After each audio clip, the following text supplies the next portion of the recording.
in middle of our mimer on the third page of our copies of our downloads. We're holding on page Kuf Yud Zayin, in middle of Ois Daled, the third paragraph on the page, Valpiza. So we were speaking about how the idea of Vayikra Hashem al Moshe Ma'il Moed, that Hashem showed a special chiba from Moshe, even though every single time that the Eibishter spoke to Moshe Rabbeinu, it was in the way of the Oil Moed, it was in the way of Vayikra, I'm sorry, not the way of Oil Moed, the way of Vayikra and the Lashon Shel Chiba. But despite the fact that he spoke every single time in a Lashon Shel Chiba, still in all, here by the beginning of Parsha Karbonis is where he speaks about the level of Chiba, because the Karbonis is the main revelation of the Torah. And in Karbonis, we have both components. We have the unity of Adam, the way it's in the Medrash, the unity of Akeli, where the unity of Akeli is such that it is two separate things that are joining, like the elevation of the world. And there's also the Adam, the unity, the way the Zohar says the Adam is joined with the Eibishter that's beyond the worlds. And because they are beyond the worlds, they are able to raise up the worlds through the Karbonis. And that's similar to the unity, the difference in mitzvahs and Torah. So Torah is very much bound up with the Parshas HaKarbonis. So based on this, the Rebbe is now going to conclude why, even though Vayikra, Hashem called to Moshe every single time he spoke to him from Doyle Moed, because Vayikra shows an expression of love, an expression of chiba, but specifically this was manifested by the Karbonis, because that's when the special Maila of Adam came to the fore, that he was able to, this power of Adam, which has to do with Torah, which is beyond the world, was able to elevate the idea of the world, which is what the Karbonis are all about. Al Piza, third paragraph on page Kuf Yud Zayin, Al Piza, according to this, we could explain the fact the beginning of the speech of the Eibishter. When did Hashem begin? That was from when did Hashem begin to speak with Oil Moed? What was his first address to Moshe Rabbeinu? We said, "Hoisa Parsha Karbonis," which was the Parsha Karbonis. Ki Agili the Torah, the revelation of Torah, and what it does for the Yid, and how he's able to have the power to transform the world, will be Iker B'din Karbonis. Kanal Sif Aleph is primarily in the halachas of Karbonis. That's why also it's in the third Sefer the Chumash, like we said, indicating the third, the number 3 indicates Torah, which is called the 3-part Torah. The fact that through Karbonis the world becomes elevated, specifically in the Karbonis that has Daimim Sameach Chai, like we said. Also the fact that through the Karbonis is the ongoing existence of the world. That's by the power of Torah. Torah, as we said before, gives the Karbonis the capability that we say that through the Karbonis the world goes on. Adam Kiyakriv Da'araisa, like the Zohar says. Why does it say Adam Kiyakriv? It could have just said Ki Sakrivu Karbanchem, because Adam is going on the special level of Torah. Adam is connected to Torah, like we said before.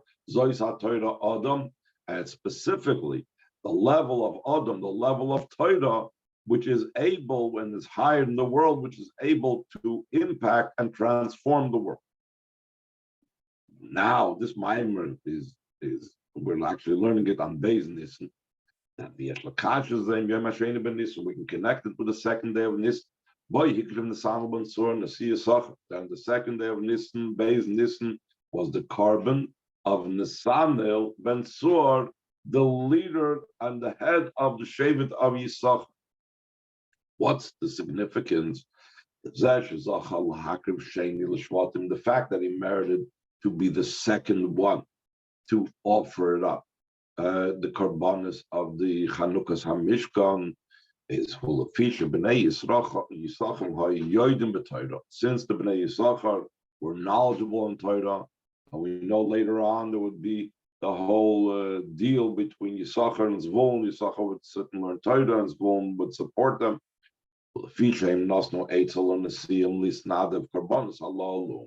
Since they were knowing in Torah, and also because they gave the Nesiim the advice to give these karbanos. In other words, it wasn't explicit the type of karbanos, and the Bnei Yisachar knew what to advise. So really, in the simple reading of this explanation, it seems like there are two explanations that the Chazal say, that Rashi says in Chumash. One thing is they were honored because they were well versed in Torah. That's why they had the second position. And they also had a special thing about they were the ones that told them to be makar the korbanos. But the Rebbe combines these two things together because, as we've been the whole time saying in this Maimer, Torah is intertwined with the whole idea of korbanos. Yes, we could say and Yom that these two aspects, these two qualities of Shevet Yisachar are dependent one on another. Since they were knowledgeable in Torah, the revelation of Torah in matters of karbanis. Therefore, they gave advice and they counseled the Shvatim, the Nesiim, to bring karbanis for the Chanukas HaMishkan. Now the Rebbe is going to bring down an interesting idea of what we're talking about the relationship between the Torah and the world. Tzaddik Lahavin knows, hey, we need to understand how the Torah, we know that Torah is beyond the world. Up till now, what comes out is Torah was given in such a way to be able to elevate the world. That's why the Torah has to do with karbanos. The karbanos is about elevating the world. Torah is higher in the world, but it's higher in the world in such a way that can elevate the world. But here we're going to speak about Torah so far beyond the world that the world should not even be part of any of the relationships of the Torah. Before Betanya, I'll explain in Tanya, the Zesha David Nenash, Al-Shakara Divri Torah V'Shem Zmira, is the fact that David HaMelech was punished for calling the words of Torah Zmira. Is Hashem told him after David HaMelech said in the expression until Zmiras Hayul Lichukecha Bebeis Meguray, that your Torah was considered songs when I was in my foreign dwellings, when I was on the run from different individuals. I wanted to kill David HaMelech. So, but he was punished for calling it Zmiris. What was the idea of calling the Torah Zmiris? The Alter Rebbe explains who lefisha David HaMishapeach as a Torah bezeh shekol ha'olam mitzluyim medigduk echad medigduk kriyat Torah. The song, what does it mean that he called Torah songs? Means that he called the Torah, he praised the Torah by the fact that all the worlds are dependent on one detail from the detail of the Torah. A person writes Shema Yisrael Hashem Elokeinu Hashem Echad, or he says those words, and through that he draws down great and powerful and awesome revelation in all the worlds, and even into our physical world he brings down Hashpah Sachayis. But if he switches the Daled for a Reish in Shema Yisrael Hashem Elokeinu Hashem Echad, it's just the opposite in all of that, etc., etc. Many, many details of the Torah. Everything depends on the detail. So therefore, this made him rejoice and made him sing the song that he was not concerned about his physical hardship, because what does all the physical worlds have to do, and what significance does it have in comparison to the fact that he's studying Torah, which is so powerful. But the Nana Shalza, Alter Rebbe explains in Tanya, and then Tzaddik elaborates upon it. We've had this in other Mamorim, that he was punished for this top of page Kufit Ches. Torah. Why was David HaMelech punished? Because really, in comparison to Torah itself, since it is joined in the infinite light of Hashem, just like in comparison to Hashem himself, all the worlds are completely considered as nothing, like we had in the previous Maimer or 2 ago. That's not just as if they're not significant, but we're talking about Hashem himself, they're insignificant totally. So the Torah is completely joined with Hashem, and therefore, since it's completely joined with Hashem, all the worlds have no significance and are not significant at all. And to praise the Torah by saying that, give a look how all the worlds are dependent on one detail of the Torah, that is like insulting to the Torah, that you're even speaking about it in the same breath. Since that is the case, since it was such a terrible thing to say about the Torah, so if so, how do we say that Karbanis, the idea of Torah is the idea of the Karbanis and elevating the worlds have no significance.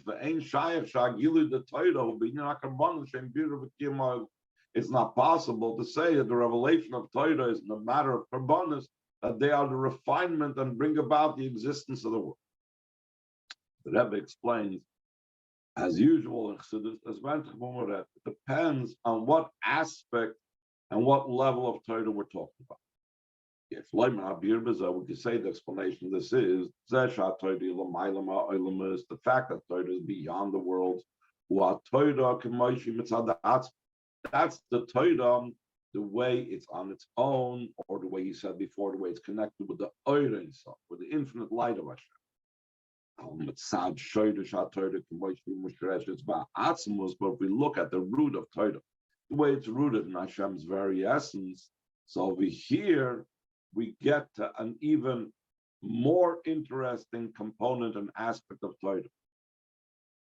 And by the way, seemingly this is a chiddush of the Rebbe over all those places in the Chassidus that say that Torah is beyond having anything to do with the world. And here the Rebbe is going to introduce a third level in Torah, as it comes out from the footnotes on the bottom, which that does have a connection with the world. Let's see it inside. Since Hashem's essence is not at all defined by any definitions, in other words, he's not even defined by saying that he's beyond the world.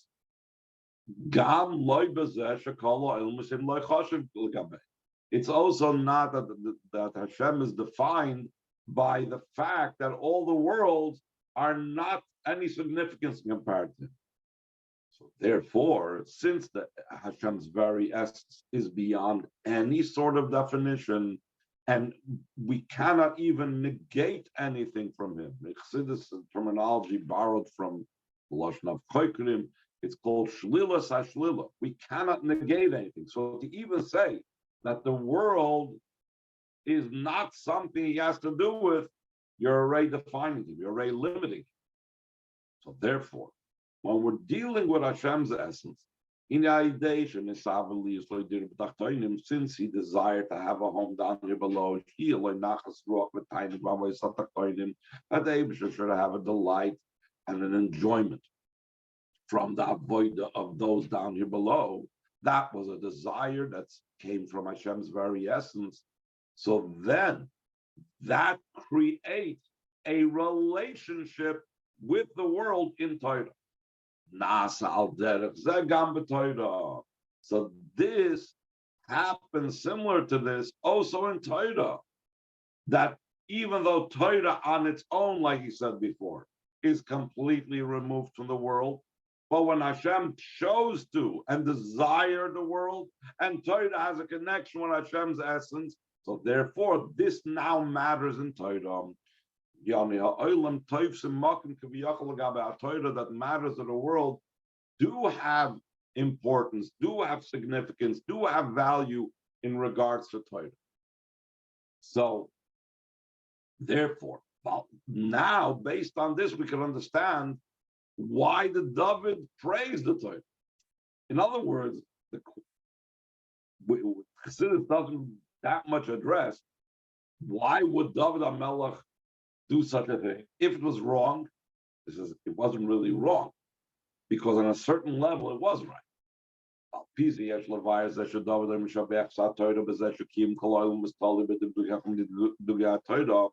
according to this, we can explain that David praised the Torah in the fact that all the worlds are dependent on one detail from the details of the Torah, just like the Torah helps us to be makrim the karbanos to elevate the world. We know so why would he praise the Torah with such a thing if Torah is beyond the world? Didn't David HaMelech know about this? Because from the perspective of the root of the Torah, the way it's rooted in Hashem's essence, that he desired to have a home down here below, that the home down here below should be through the Torah. That was Hashem's desire. In other words, two things: Hashem's desire down here below, and what was his desire? That Torah should be the means, the tool through which the Dira should come down here below. So therefore,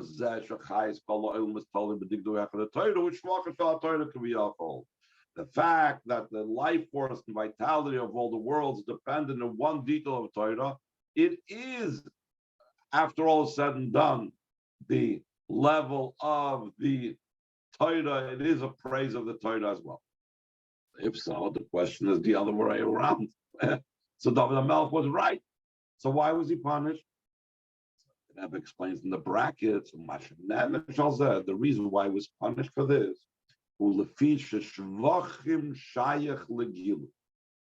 The concept of praises, when you praise someone, something, that has to do with the manifestation of the thing. That has to do with the revelation of the thing, the giluyim in the terminology of Chassidus. Since David HaMelech was praising the Torah, umitzad hagiluy the Torah, when we're talking about the revelation of Torah, he was praising it. So praises have to do with the revelation of Torah.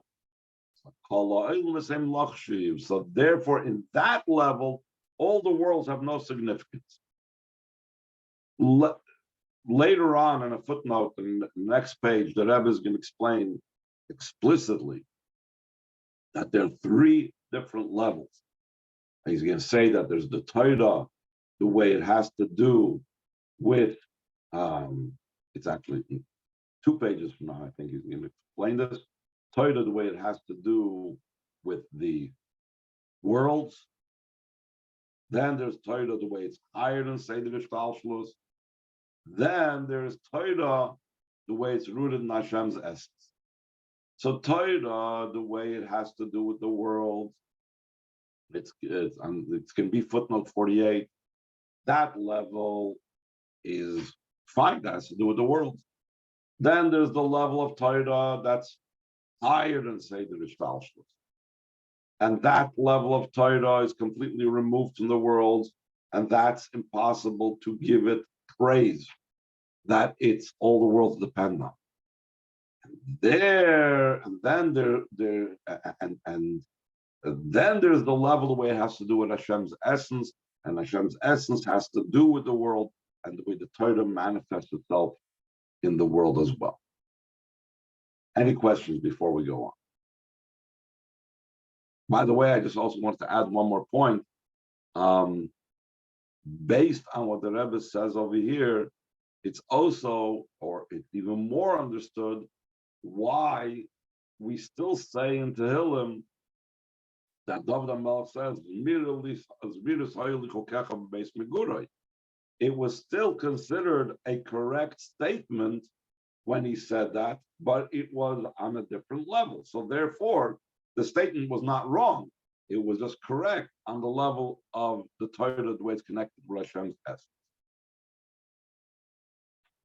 Okay, any questions before we go on to Oizvav? Oizvav, page Kuf Yud Ches. According to this, we could explain what it says in Tanya, in literally the beginning of Tanya, where he speaks about the Maila of Torah, mitzvahs and the Perek Dalet he speaks about over there. After he says that Hashem constricted his will and wisdom and brought them down here below. So the Alter Rebbe and Tanya says this is the reason why Torah was likened to water. See, there's a pasuk. It says, "Hoy kol sami l'chula mayim." Behold, woe, whoever is thirsty should go to water. The Chazal explain what water is talking about. What's the water talking about? Ein mayim o Torah. So the Alter Rebbe says, because Hashem constricted His will and His wisdom, that's the reason why Torah is called water. What's the reason? Alter Rebbe goes on to explain. Just like water descends from a high place to a low place, so too the Torah descended from its place of glory, its place of honor. That the place where it came down from is His will and wisdom that no thought can grasp Him whatsoever. From there, from its place of the Eibishter's will and wisdom that's completely beyond any intellectual grasp, it descended till it became enclosed in physical matters and matters of this world. So the Rebbe is going to ask a very basic question. When we bring a metaphor, when we bring an analogy, when we bring an example, it's to clarify something that's unclear. You don't understand it, you bring a mashal. Or if you want to understand it better, you bring a mashal. So the Rebbe asks, what's the necessity, or what does it help by bringing in this mashal of mine? Similarly, it needs explanation. The idea that Torah descended from below to above, move on Gambal Mashal is understood without the analogy of water. Even if you don't learn Chassidus, throughout the Torah we speak about Torah, Amar Chazal, Torah was in Shemayim, then Hashem descended from Shemayim and gave it to us.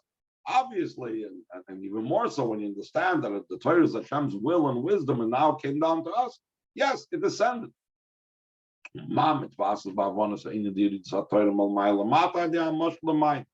What is added now? What do we understand better now by understanding and knowing that the descent from Torah, from above to below, by knowing the analogy of water? What does the metaphor of water assist in understanding the concept of descending below? So the Rebbe is going to explain a very interesting thing that's unique about water. And in other places, there's further elaboration about this. Essentially, the fact that water searches out the lowest place, when you leave it in an area that's not blocked off, and it's always going to look and search out for the lowest place to go down to, is indicative of the fact that the real place of the water is down here below. So therefore, it's always trying to search out and trying to reach its lowest point. There's other things that come from above to below. Say, oil, light emanates from the sun, comes down here below. That's not the example he's going to bring for Torah. Because the point is not just descending from above to below. That we understand without the mashal of Mayim. Mayim adds a new component over here. Water's place is below. And the same thing is with Torah. Let's see it inside. It's like I want to say the explanation. This is the intention. This is the Mayim, just like water. The fact that they descend from a high place to a low place,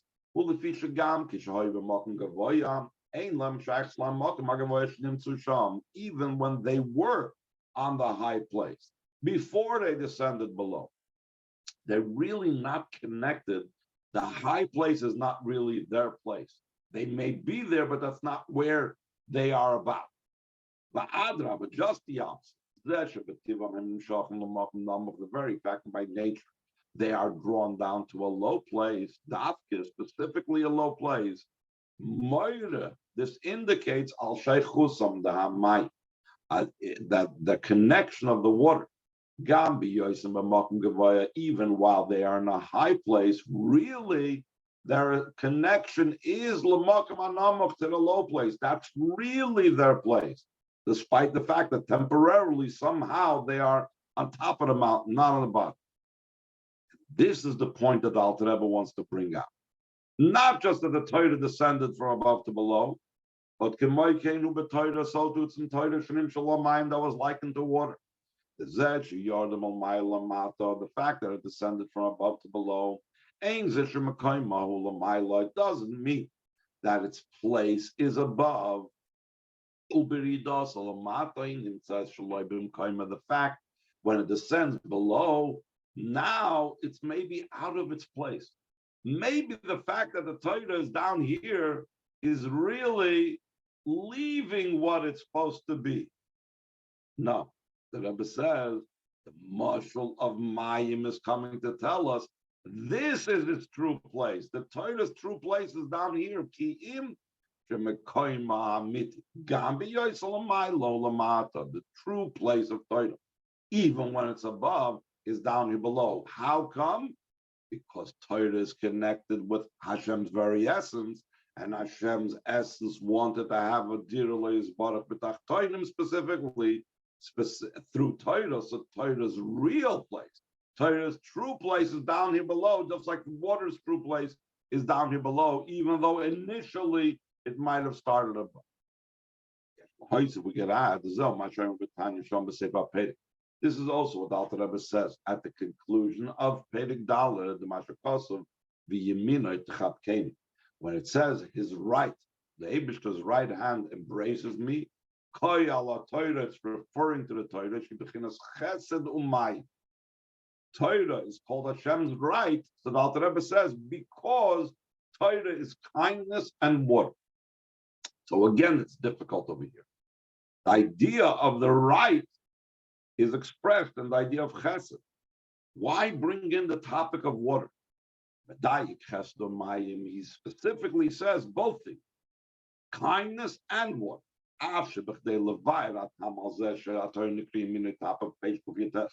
Though to explain the reason why the Torah is called Hashem's right, it would have been sufficient to say that Torah is chesed, and chesed we know is associated with the right. That's the idea of kindness. Kindness is the right side, water is the left side. Why, to explain the pasuk, it's Hashem's right, does he bring in the idea of water?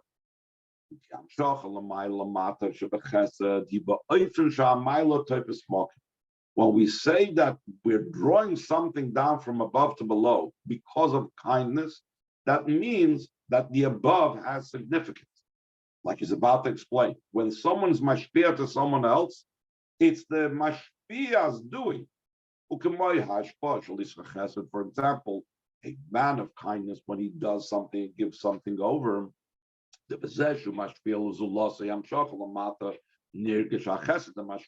fact that he gives something to another, it's being drawn down below. It's felt that this is the kindness of the giver. The one who's giving is kindness. Opposed to that which is being drawn from above to below. Of water, it's not about the above. It's really like the water returning to its true place. They are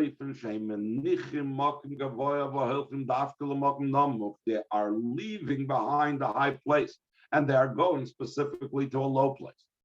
That's why the Alter Rebbe adds in time on top of saying it's chesed. The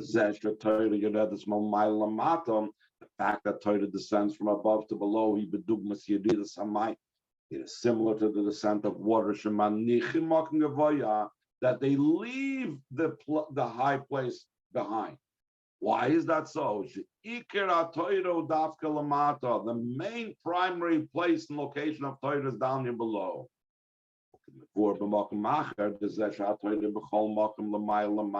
fact that Torah is all over, it's above and below. That's Torah, that's the way in Revelations. And that's like the level that David HaMelech was told, how do you even compare the Torah to the world and praise the Torah by saying that the worlds are all dependent upon one detail? Torah is equal all over and beyond everything. But the Torah, the way it's rooted in Hashem's essence, was given specifically below, and that's its connection with Korbanos. That the first revelation of Torah is in Korbanos. That's where the Vayikra was, the expression of love, the first time that Moshe Rabbeinu was addressed, the Oil Moed, etc. Stop over here. Any questions?